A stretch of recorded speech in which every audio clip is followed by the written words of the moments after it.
So really what these sections are, what these PDFs are, is a compilation of documents that just came from different agencies. And I put them together, and I'm going to use them as a frame of reference for walking you through the different pieces of Montana law. So it's obviously up to you, and not so much things that you're going to read, but this is going to be your resources for the Montana section of the class, and you know that you can use your resources for the final. So what I would do if I was a student is I would skim them. I would highlight, if you do it with a PDF, you can, if you don't want to print it, you can use that highlighter in Adobe to highlight the salient parts. If you're somebody that still prints and marks things up, you can do that. I'm going to lead you to what I think is most important. But it's not reading in the sense of like how I would assign you chapter 1 to read, because they're documents from like Department of Labor and Industry or Workers' Comp or whatever. And then the fifth section are the assignments, and they are pretty clearly labeled. Assignment number 1, assignment number 2, assignment number 3, assignment number 4. And as I told you, I believe last week, there's 3 assignments at 20 points, and then there's a 10-point extra credit in here. So that's kind of the wrap on the points in the class for homework.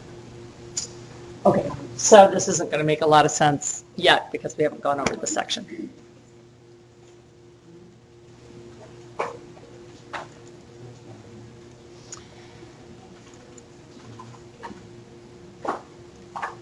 So we are going to spend some more time, if you can believe it, but it's such an important area. I've been reminded of what an important area it is this tax season, in that I've had 2 clients that have been audited in the last year, and where the audits are happening isn't from the IRS, it's from the Department of Labor and Industry, which is our Montana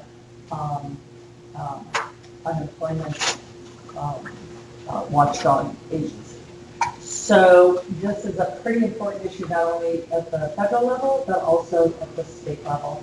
And in both of the audits, the outcome found in favor of the plaintiffs. In other words, the employer was found to have misclassified people. That's a big deal. That's a really big deal. So let's go through this. The first thing that I want to point out is there is new law surrounding this, and the new law is 7 years old. But it's built on some old tax law, so I just want to kind of give you the history so you understand where it was and where it is now. So the new law, you should be pretty conversant with this. The 3 categories, right? Behavioral control. What's the next one? Financial control and perceived relationship. And this is the biggie right here, behavioral control. If I can tell you when and where to do the work, it's the old when, where, what, who, how, why. If I can tell you all those things, then I probably have behavioral control over you, and you're probably my employee and not my independent contractor. Now, that's not to say, can anybody think of an example where somebody's a bona fide independent contractor, but the hiring agent still has the ability to tell them when to show up and what to do and how to do it?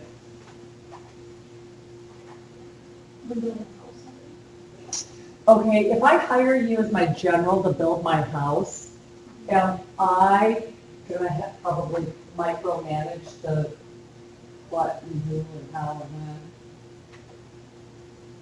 Most likely not, as long as they're paying you to do is that project management. Hire the subs, schedule the subs, make sure that the subs work is up to quality.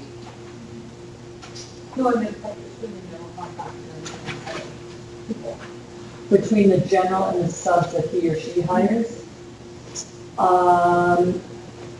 Yeah, that's a great example. Absolutely. If I hire you as my plumbing sub, I'm going to tell you exactly when to show up, and if you don't do that, you're going to throw the whole project off, right? And probably, possibly can sue you for breach of contract, and at best, or at worst, and at best, I'm never going to hire you again. Okay.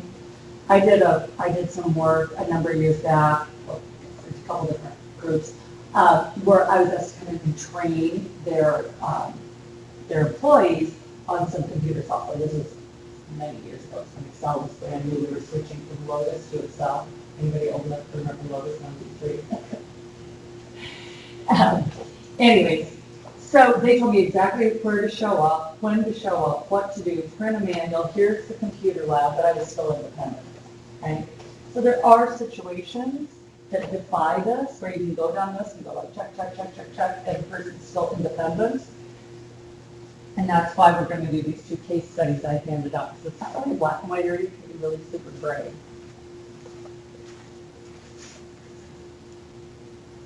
Okay, financial control.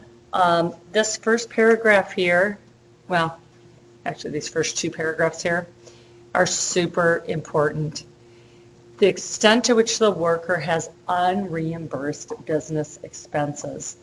As an employee, do you think there's many examples when you have unreimbursed expenses? There's a couple of, it's not usual, it's not common, but there are actual examples. What might be an example of an unreimbursed expense? Parking? Sure, yeah, absolutely. Parking, great example. Go ahead.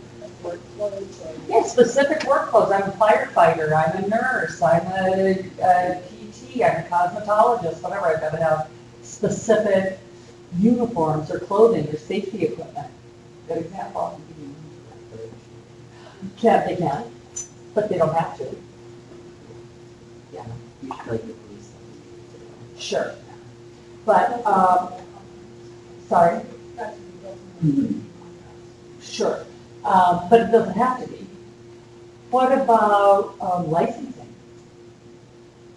Right? If I come to work at your firm and I say I'm a CPA, what are their expectations? Right? That I maintain my CPA license.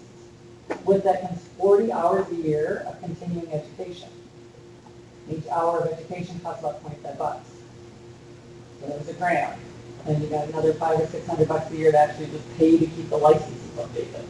Unreimbursed employee expenses, right? So you can be an employee and have unreimbursed business expenses, but here's the difference. Does an employee ever go to work and come home at the end of the day and have incurred a loss? In other words, spent more money than he or she earned? No. So that's kind of the caveat there. I might have unreimbursed business expenses. I do. Like what I just described to you, I have to do to keep my job here, okay? But at the end of the day, am I ever going to be in the hole? No. At the end of the day, can an independent contractor be in the hole? Sure, they ever did a job or something came up they didn't expect as the general contractor and they can't talk to the homeowner into doing a cost overrun or whatever. And then the next one is the extent of the worker's investment.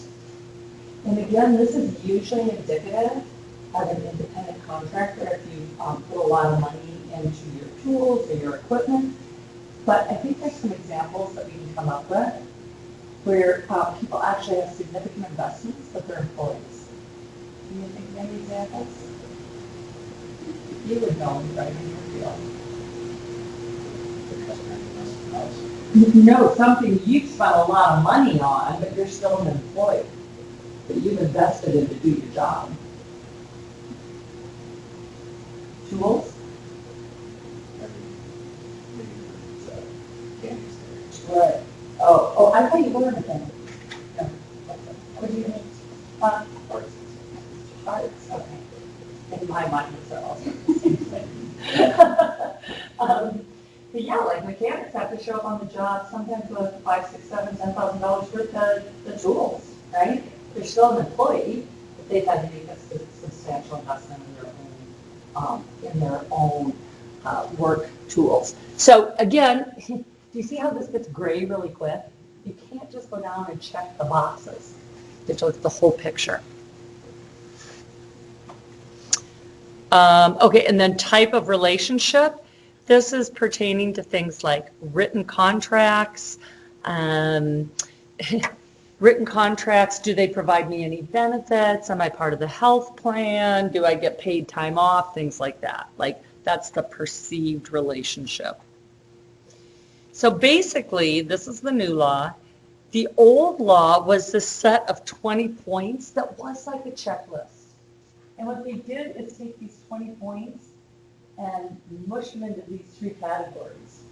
So although we talk about like old law and new law, it's just recategorizing it, right? So it's no longer a checklist.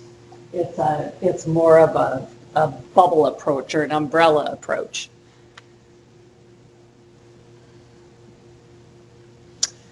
And then this is a court case that came, that was promulgated in August of 2015. And I'm not going to sit up here and read this to you, but you should take a look at this and see what the IRS and what the courts have to say about the common law approach to ascertaining whether somebody's independent or an employee. So this is just some more information. I wrote important so that you can go back and scan this.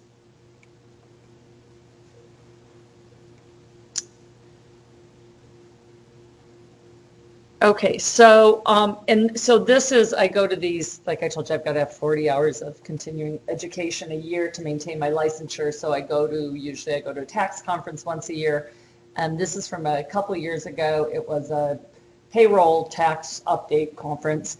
And so what they do is they comb circuit courts and district courts and the Supreme Court, which obviously rarely hears tax cases, but occasionally, for anything that may pertain to payroll tax law. And so I've shared some of these with you. This is a couple years old. It was the last time I went to a payroll tax conference. But this is the Department of Labor, and they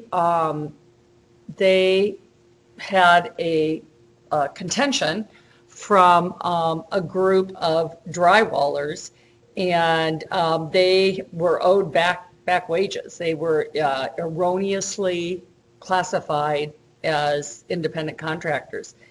And the problem is that not only are they owed back wages, but they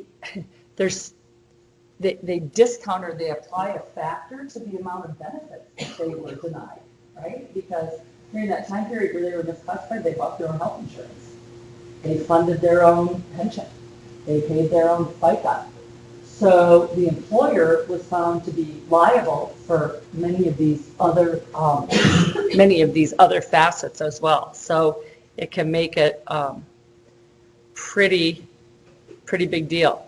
This is a current. It's still ongoing, where there was a class action lawsuit against Uber drivers and Lyft drivers that said that they're not independent contractors.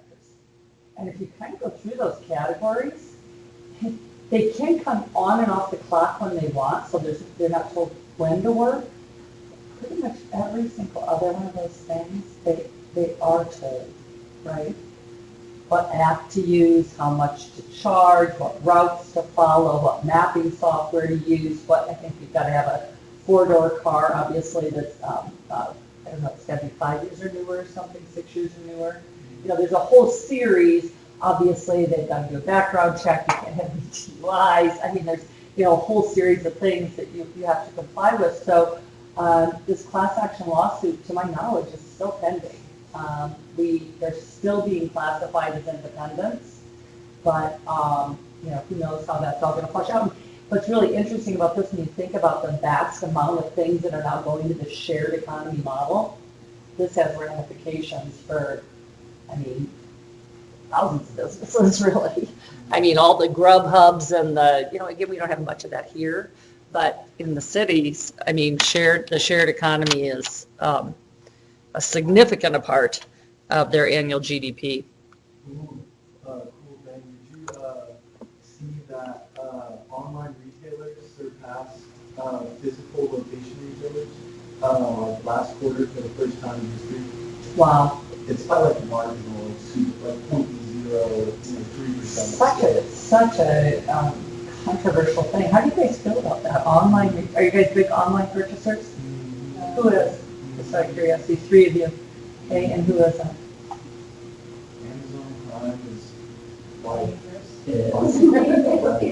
Okay, so for those of you, the three of you that are big online purchasers, what's the attraction? What's the push? Convenience. You You don't have to get dressed for the day. You can just literally just sit at home, be lazy, and get what you need online. Okay. Usually prices are better than going into stores. and time. And yeah. So it gives you time, free shipping, convenience, so it's like, free shipping. Yeah. Okay. why waste gas to go into town? So I live out of town. You Why can just actually do it online? see which box. But then they it's pay just for your kind of- return though. Just pop it in the box. There you go. It's a big panda, but we need something right now. So So that's why you try and put things plan it though. I knew like I needed something by a deadline. I was like, is this gonna fit or is this gonna work? Get it a couple weeks in advance. I don't know. I like online shopping. It's you easier. like online shopping for the convenience and for it to be safe. Well, yeah, and then they have Save you customer money, reviews and time. stuff like that. So you know if the product's even worth the money versus going to the store, you're like, well, let's get this, and then it's a POS. Right. Versus online shopping, you get the reviews and Okay, so the input of you actual like to users. have that peer review mechanism in place too, so you're not so much trusting yourself like, okay, is this Yeti gonna Yeah, keep 'cause my drink cold? Exactly. You have to have Gotcha. people saying like that actually does work. That's not worth the money. It's like, oh, let's stay away from that. Gotcha. And recently, Amazon, looked like, shit on you. What do you like about it? Well, I'm not like a strict online Amazon, and when I do online, otherwise I'm usually in person, but mainly it's the convenience with working full time in school, and Good, then oh, yeah, sure. it's a half hour. So it's convenience for you. Home, yeah, some shopping. Okay? I mean, with Amazon Prime, especially like student Prime, it's like $5 or $6 a month. And then you have also Amazon Prime Video, which I don't really use that much, but like I'm trying to watch like Western or something, they got it, you know? So, And you like that stuff just showing up on your doorstep. love it. Love it. Why don't you use it then? Especially with working with the local small business, what you need with those people is to try Amazon. So, I usually try one. So you have that like ethical tie to your local community, you want to keep your dollars circulating. It's sometimes I'm affordable, weary with what I do online, what I'm buying. Say that one more time, you're a little weary with what? Like, just because it says what it is, like, it means something totally different. Right.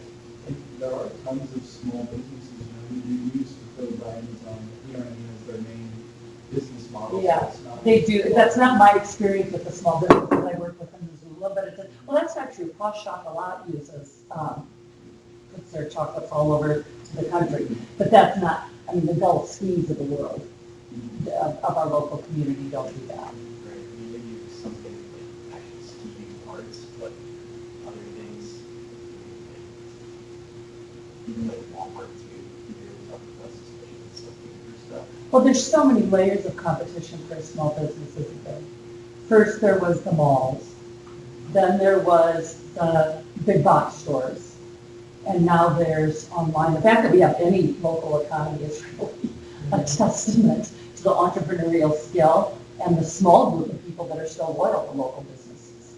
I mean, really, from a business model standpoint, we shouldn't, well, intents and purposes, even have small local businesses anymore. Because I think there's a lot more people like the three of you. I don't think this is the normal dynamics. Three of you do, 1, 2, 3, 4, 5, 6, I don't. So three of you do and 7 of us don't. I would say in a typical group of people of your age bracket, roughly, that those numbers would be switched 70-30. Why don't you? For one, yeah, the local businesses, and then I just don't trust the mail service, like, or other people for that Yeah. matter. Like, my roommate ordered like a $90 ring online and never came in.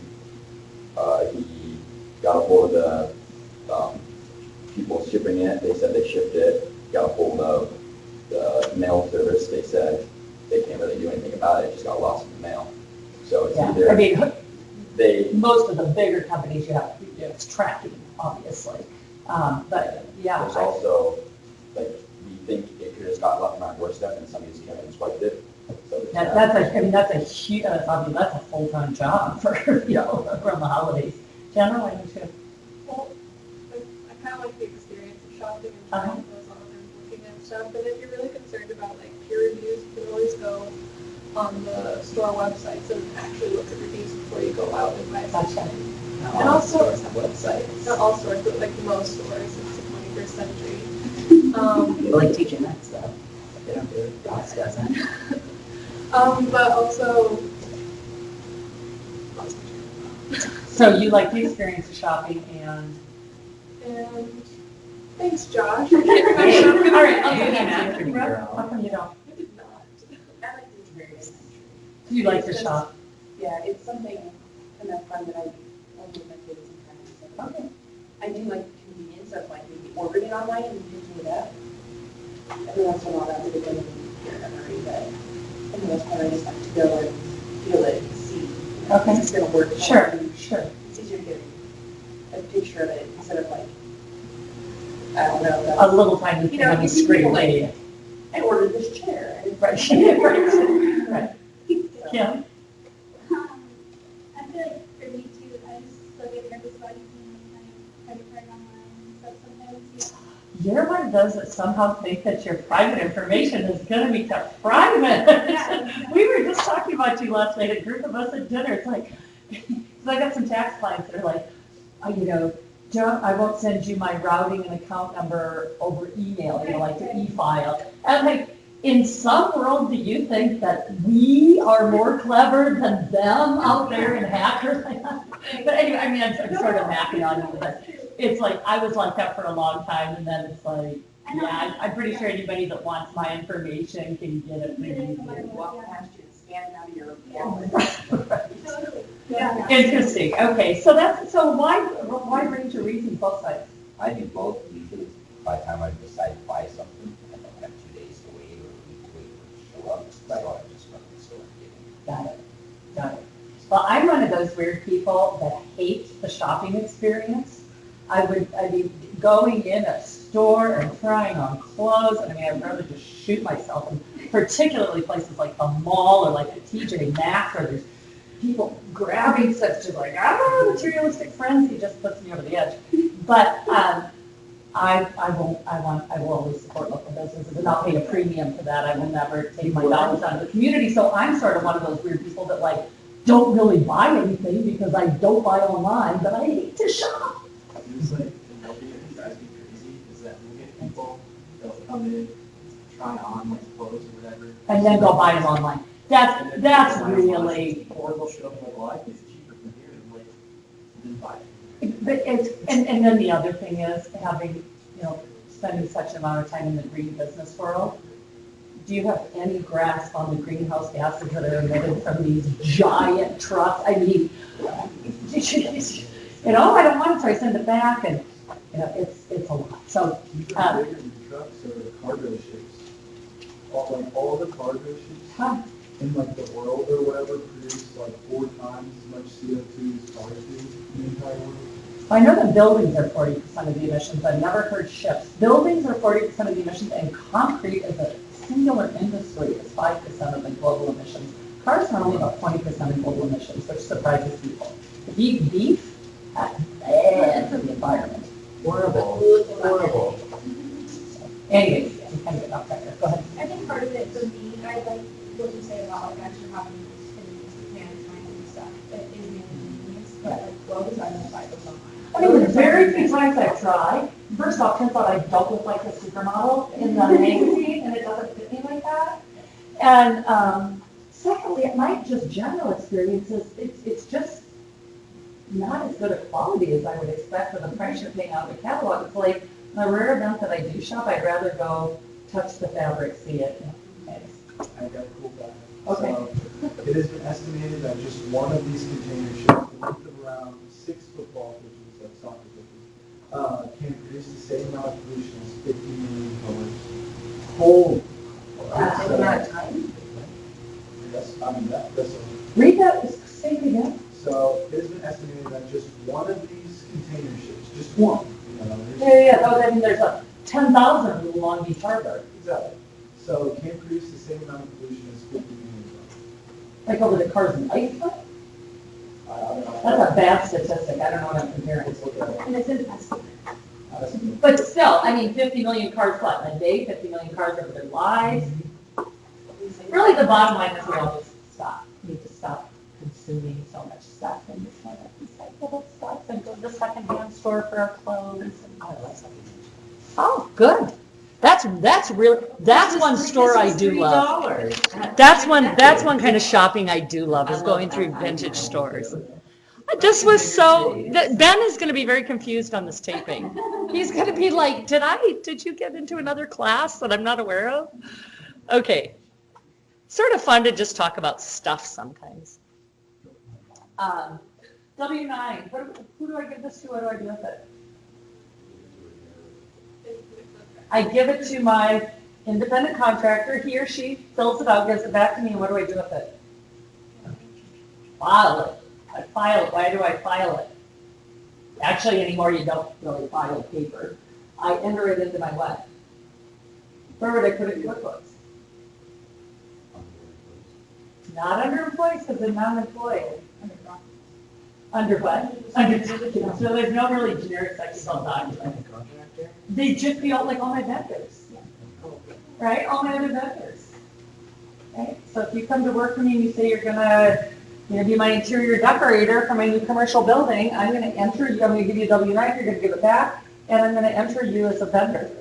Right? So that at the end of the year I can do what? Issue a 1099 if you've made more than $600 and you're not incorporated.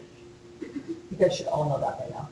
So question, my employer was saying he was new on the trainings and stuff, they reimbursed me for it, Okay? and they use you as a vendor, they treat you like they have to do W-9, and that's how they pay you back. I think that would be taxes because it's an employee. That's interesting. So say that again. So you're getting a paycheck. That, by the way, that's a huge red flag for any auditor. If you've got the same person duly classified, like part vendor, part employee, that's a huge red flag. So they set you up as a vendor for you go to Reno to a conference and spend $2,000, they cut you a check for $2,000. Yeah. Oh, well, whatever. And what was your question? Why did they do that? I don't know if I did do that. Well, I'm just wondering how that works then, because we've been told that we don't have to pay taxes on what we've been reimbursed for. Did you get a 1099 for it? No, but they still have No idea. Never heard of that. Never heard of that. Illegal. They don't have to cut you a 1099 though because it's not for a service. What are the three things, Dan? I only 1099 people that are 600 or more and not incorporated and for a service. And you didn't provide them a service. So they don't 1099 you. They don't want to run it through payroll because they don't want to pay payroll taxes on it. That would just be an expense. It would just be an expense for them. I guess it does make a ton of sense. Seems to me that it would be red flaggy, but they don't have to 1099 because it's not for a service. And I got a real life situation due to taxes for independent contractors. So I recently made like a sale that will yield me like $500 for my manager, like $1,000. Okay? And he wants, like, he's offering me to like switch the account over in his name. And then, What do you mean switch what account? so like I sold it, it's in my name, but if Okay. I switch it, then I'll get paid like $500 on it. Yeah. But if I switch over to his name, then he'll get paid like $1,000 on it. And then he said that, he'll pay me, that money. But what I'm kind of thinking is it helps him get a higher pay level since I'm at a lower pay level. Yeah, but he's got to pay taxes on your $500 then. That's what I'm saying. Like, that would damn near be a hidden advantage that he's probably not thinking about, right? It would be, I would get 1,000 instead of 500, then I would pay taxes on it. Yeah. Plus, he kind of wants me to like, because I'm probably going to make some more for the summer by working with a different company, but I'm still. I would also, just to back up, so yeah, that's a clear tax detriment to him.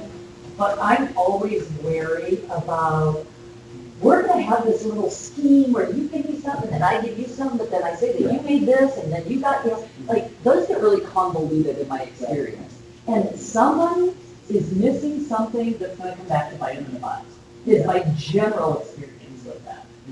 And definitely, and, but he has like the highest pay levels, so he's already paying like other taxes and has like a ton of business expenses. So like he can probably write off most of it anyways. And, by me giving it to him, it's like a huge sale, right? So it's gonna bump him up pay levels too. So like, So you're doing that for him, why? because it's a win-win, and I'm thinking, why not? Well, there's no Yeah. ramifications to you. Yeah, How do you know who's actually gonna give it to you? that's the thing. Yeah. I thought So about that's what I'm saying, it's just those general, like, I'm gonna pet you on the back, and then he's gonna go over and rub her shoulder, and then she's gonna come over That and sounds massage her nice. back, Right here. Are you into the possibly not paying me? I have no right. I can't imagine. He makes over like he makes like twice as much as my dad. You know what I mean? Like he's probably not sweating $500. You know what I Right. mean? So like, if he were to like screw me out of the vacuum part, which would be like another $500 in October. You know what I mean? Like he knows that I'm in this game for the long term, so I don't think he wants to ruin our relationship. Right. You know what I mean? The $500 in your world is probably really, really, really different from $500 in somebody that's making 90 grand a year's world. $250,000. Yeah, okay, so even less of a ramification. Exactly. That's Yeah. what I'm saying. Yeah, interesting.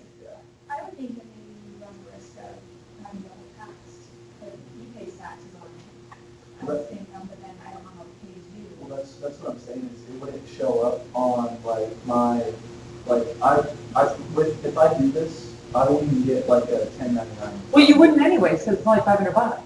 Or, no, I would probably get paid like within a Oh. 5,000, but for me, it's Uh-huh. like 500. I see. You know what I mean? So I wouldn't have to end up having like. To declare it, yeah. Sell like a bunch more other stuff, like for myself. So like, I'm gonna get a tax form from them, I just work from my other company, so I'm like, and like, he's helping. You know, I mean, I gotta like that a little bit. I'm always wary of that, but lots of people make those kinds of situations, are part of their, We're all. How do you do his accounting? well, I mean, I see, like, the other thing is, like, lots of people have barter relationships, is that, so I have, like, my tree trimmer. I get his tax return, he trims my trees. The guy, the gal that does my dog, grooms my dog. I do her taxes, she grooms my dog. Yeah, are those taxable transactions? No. Absolutely. Are they? Absolutely. I earned $350 doing her tax return, my dog gets $250 worth of grooming over the next year. That's income to both of us. I think the correct question is usually. Right, but it's still valuable. That's like, It's Like the my same doctor's as- office but does trading services. If you can't pay your bill, they do trading services. So yeah. That's less money you have to pay out, which is basically income. It's the same thing as if you're my dog groomer, so I do your taxes, you write me a check for $350, and I turn around and give you $350 so that Rio can get groomed all year.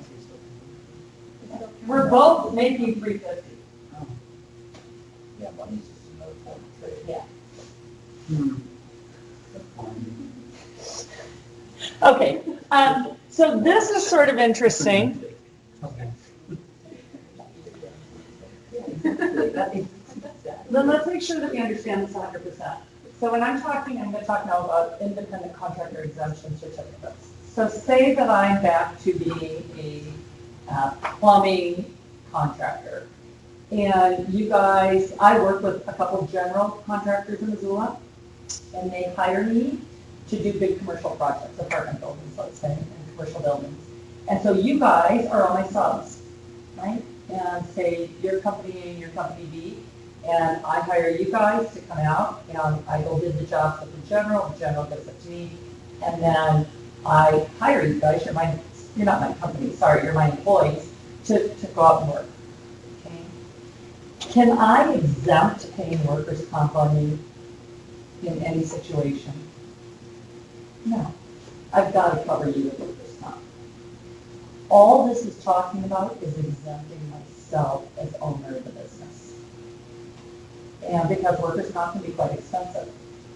So I basically am at the point in my life where I drive around in my F-350, I check out the jobs, I golf, I have a martini, I meet with some general contractors to bid the next, gig, but I'm not ever like up on the roof, hauling pipe. Y'all do that, right? So I don't want to pay workers' comp on myself.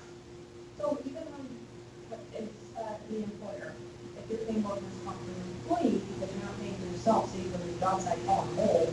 Bummer for me, I am in a bad predicament then, You because can't- I've exempted myself from workers' comp, right? And that's basically what I'll tell people. Like, I've got a gal, for example, that's a physical therapist, and she's got a group of PTs that work for her, and she's like, I never do any of the turning or twisting or anything anymore, so I'm going to exempt myself because it was like $800 a year to cover herself. And I'm like, Kat, that is, that's all great till it's not. All right, you get hurt on the job, you have no recompense from anybody. I know. See, this is the thing, but people hate, and it's so irrational. They love all the benefits of living here, but nobody wants to pay taxes. They love the social safety nets that we have, but they don't want to pay $67 a month for it. It makes no sense to me. Yeah. So what's the purpose of this? ICEC is you get, and this is going to be part of your first assignment, is to get an exemption certificate, and it says right here, to waive all the rights and benefits that would otherwise be provided by a workers' comp insurance policy.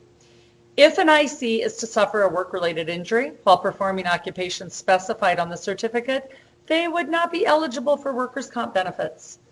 Okay, so it's only, and also wage loss. That's the other thing. If you get hurt on the job, not only does it cover your medical bills, but it covers your wage loss. Right, so you're giving all that up. Is that another? Wage loss, it depends upon how much you make. So if I make $6,000 a week, no. If I make $480 a week, yeah, probably. So just curious, the employer that I work for, when someone takes workers' comp, they pay a portion, but then they have to use their sick time for the rest of the time off. Interesting situation. Say that again. So what happened? So I get hurt on the job. One of the employees got hurt while working, and he was on workers' comp. And he ended up, they paid him out a certain portion, The employer directly paid him? well, however that worked, but then he used his sick time to make up the difference. My guess is your employer is self-funded. We self-fund here at the University of Montana. We don't pay into workers' comp. We say, you guys are all facilities people, and you slip and fall on the ice, and you get, well, we use all green cleaning supplies now, but for years we didn't. And a lot of our facilities people had problems with chronic respiratory disease, skin disease from working with chemicals, right? And we've since gone over to green chemicals, but where was I going with that? Oh, so like if you slip on the ice and you have, chronic respiratory disease from chemicals, the University of Montana writes you the checks. That's being self-funded. And if I self-fund, yeah, I probably would have a policy that you've got to use all your PTO first.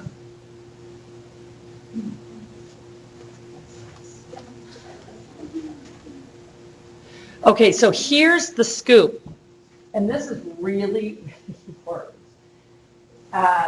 So how can I verify? So I own a commercial building, and I want somebody to come repoint the brick, right? When you have a really old brick building, that brick gets all grotty and they grout and the mortar starts to kind of dissipate. It's called repointing the brick. They kind of regrout, reseal, and preserve historic buildings. It's really dangerous work because obviously of the what's that called? Just the impaired infrastructure in really old buildings. So I want to get my historic building repointed. I have you guys all bid on it, and I choose Brooks Company. Yes. How do I know that you're covered when you show up on their work site? I'm going to ask for one of two things.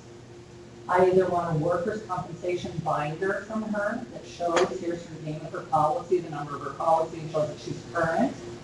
So I know that she and her employees are covered. Or I want to see the binder for her employees and an IC certificate, the IC exemption certificate for her. If it's just her, she can bring me an exemption certificate, that's fine.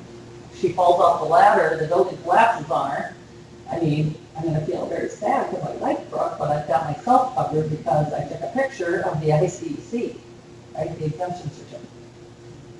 So do you have to carry separate insurance if you work with independent contractors, or does that work? Do I? Yeah, like if you're hiring independent contractors. You know, I would tell you, we just had a series of guest speakers speak of personal finance on insurance.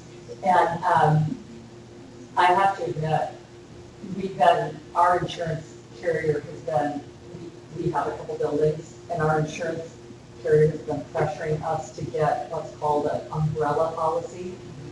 So, you know, something like that happens, or whatever. I mean, there's a million different situations where you own a rental and one of your tenants falls off of the raised deck drunk, and then comes back and knocks out something with a hammer and says this was faulty and sues you. So my point is that what was your question? I'm a little ADD. If you should carry insurance. I think you should. The long and the short of it is I think you should have an umbrella policy. If you've got assets that you don't want to lose, we live in such a litigious society. We love to sue each other. We sue each other at higher rates, like 6 times the next highest rate of any other country in the whole world. We love to incarcerate our people and sue each other. And those are just stats about America. They're just facts. I mean, I can explain socioeconomically how we got here, but so yeah, I mean, I think I would, even with all that said, protect myself with an umbrella policy. For like $300 a year. And covered you for $1 million. The other thing is when you've got something like that, and it becomes public knowledge, then it makes people even more sue that. It's like, I don't, she's got $1 million policy. See what I mean? So it's sort of circular.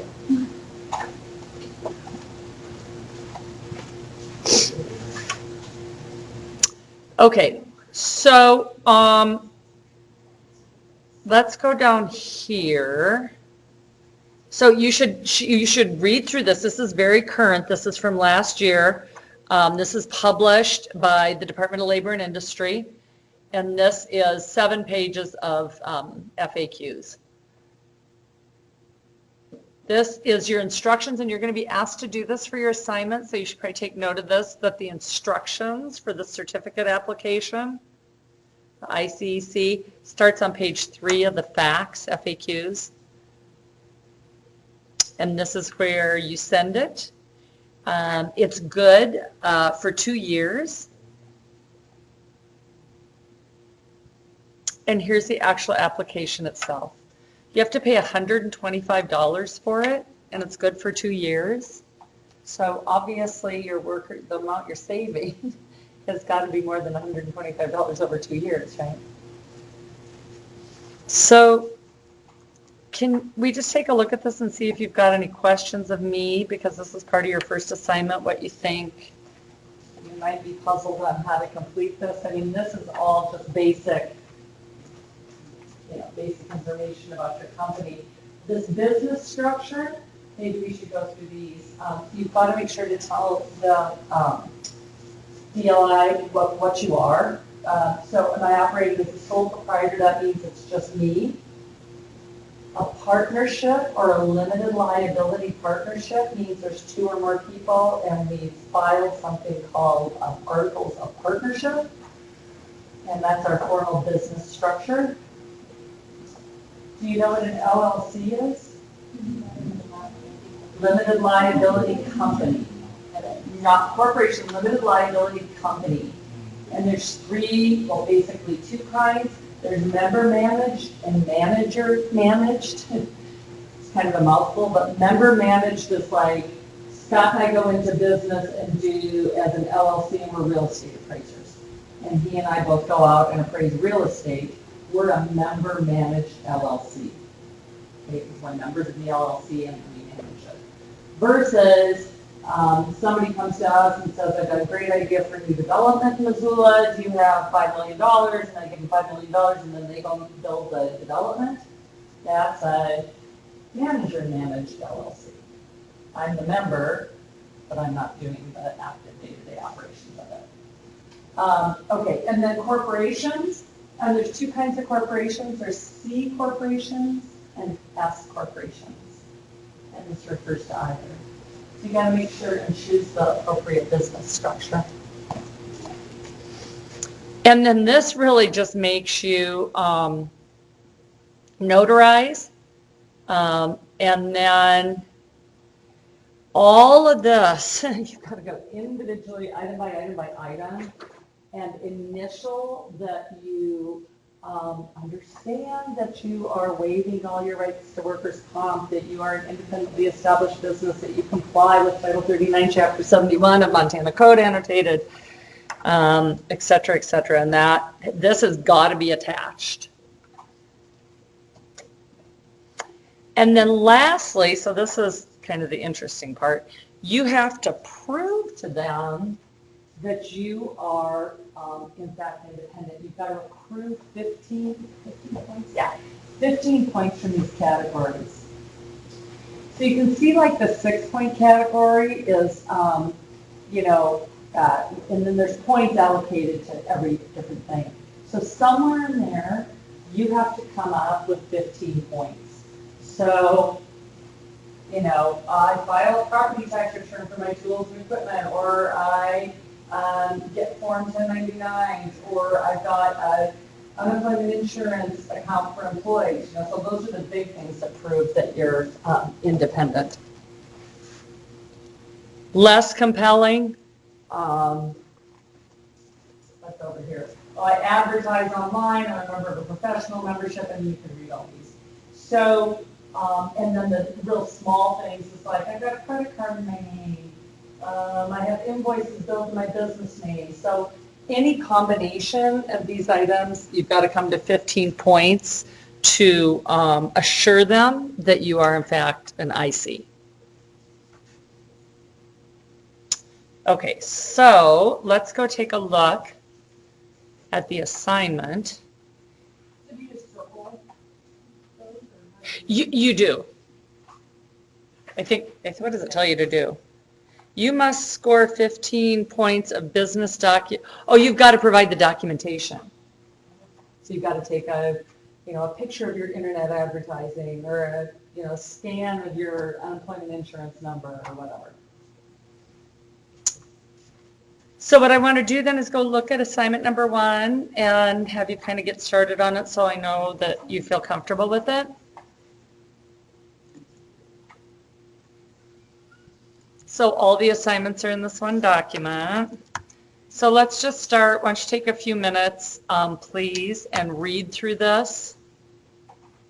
And then let's talk about how I want you to approach it.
So what's the situation here?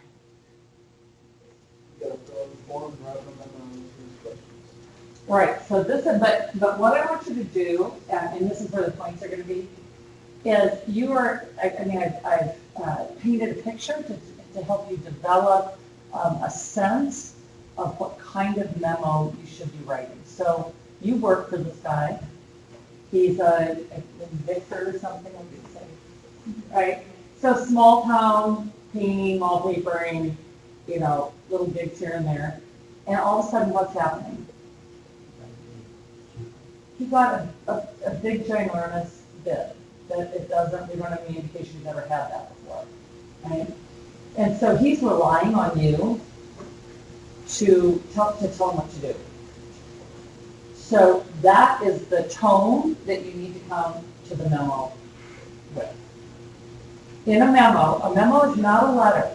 A memo is an internal piece of communication, right? So if you're not 100% clear on how you write a memo, or what everybody's taken either tech writing or Comics 111, right?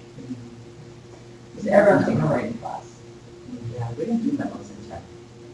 You didn't do memos in tech? No. Ours was more like, yeah. You didn't do memos in no, tech writing? No. What do you do in technical writing if you don't remember? That was a couple years ago. We definitely didn't do tech. We did like, we had to write like analysis papers. We did like descriptive parts and how to write like manuals, stuff like that. Okay, well that's important too. Yeah. Cap 120 you did in that? Okay, well I obviously don't Put up Word, I think the level format. Yeah, I mean, honestly, go to Word and pick the memo format. Yeah, that's kind of it. But yeah, so, I mean, I've been really allocating points to that. I would ding you if you didn't do that. But what I'm really looking for is that you've got Mr. Hansen's like, he's a Peter. He doesn't know anything about this. You need to introduce him to the topic. You need to walk him through the pros and cons of IC versus employee. You need to explain to him what the issues are. And then you need to make a recommendation. He's relying on you. So that's the first time is writing a memo. Yeah. Okay. And then also somewhere in the memo, you've got to refer to the fact that you're attaching a couple things from the form to fill out, right? He's doing the IC exemption and a contractor registration. I'm going to walk you through that in just a sec. Okay, and then I give you a hot link here. The forms are found on the Montana Department of Labor and Industry, or you can just go to section 1 where we just learned from that what you need. So that will be due on Thursday. Okay, let's take a look at contractor registration. Second section.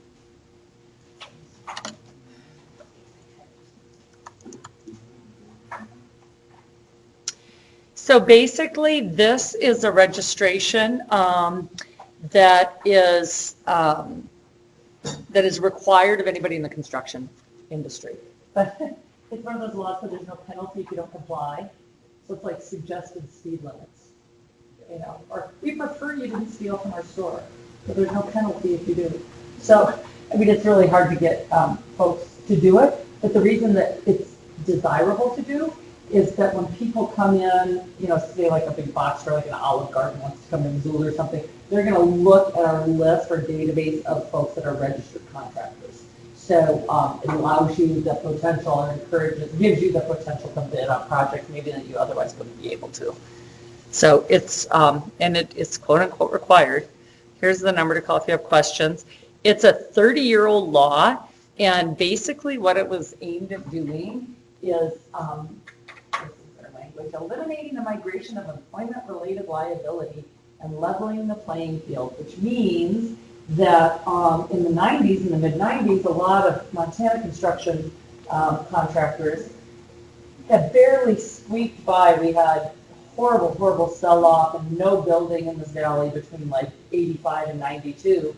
And that literally got really hot around the time River Runs Through It was released. Things started building again, and everybody's coming to Montana, and Montana got popular. And so a lot of construction contractors will follow where building booths are.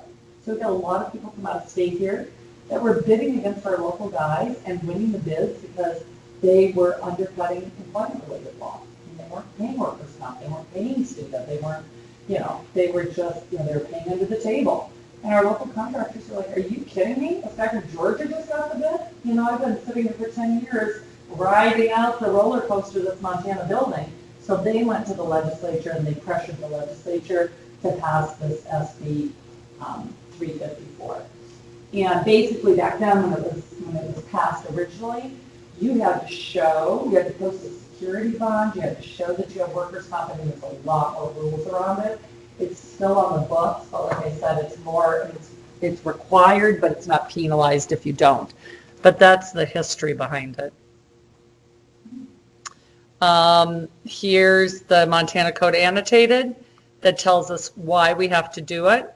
And this tells us who has to register, so all contractors and all subs.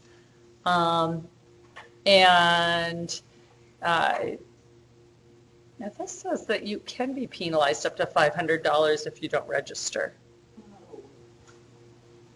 Interesting. Okay, sorry, my bad. I thought I was under the impression for a while there that there was no penalization, but it's obviously been reinstated. And it tells you what to do if you're an out-of-state contractor and you want to bid on a Montana job. Anyways, go ahead and read over that. Again, I'm not going to sit up here and read these forms to you, but these are your resources. So, also part of your homework is to go home and scan over these first two sections and highlight them. Like I said, if you use Adobe and you use the digital highlighter, do that. You print them and you want to highlight what you think is important, do that. But get yourself familiar with what's in these files because that's what you're going to be using on the exam. And then here's the actual form for the contractor registration. This is $53. It's also good for 2 years. And you can see it's a series of questions. Pretty important in here. They will take this section right here and they will tie it out to the Montana Secretary of State Record of Ownership. What the heck does that mean? That you have registered a company and the Secretary of State. Yeah, like if we're partners, what do the articles of partnership say the partners are? If we're a corporation, the articles of incorporation say who's on the board of directors. If we're an LLC, limited liability company, it's like who are the members. So they will make sure that this part of the construction contractor registration form ties out to what's on file with Montana Secretary of State. So when you do our homework, we just assume that it's just them. I think I tell you that, don't I? I think he's a sole prop. Didn't I tell you that? Yeah, you said that. Okay. All right. No, you're fine. But that's kind of part of what I'm hoping that you do here too, is kind of take the detail of the case and make sure that you take the details of the case to the forms. So that's that. See you on Thursday. What is this? Thursday. Sure.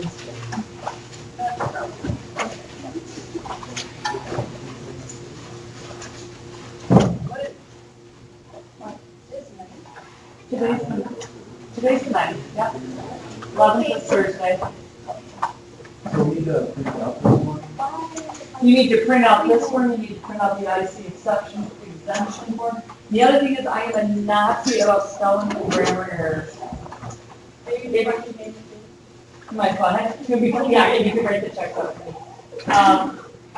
So if you struggle with that, have somebody else read it for grammar and spelling and commas. Because honestly, you lose all credibility in the professional world if you typos, grammatical errors.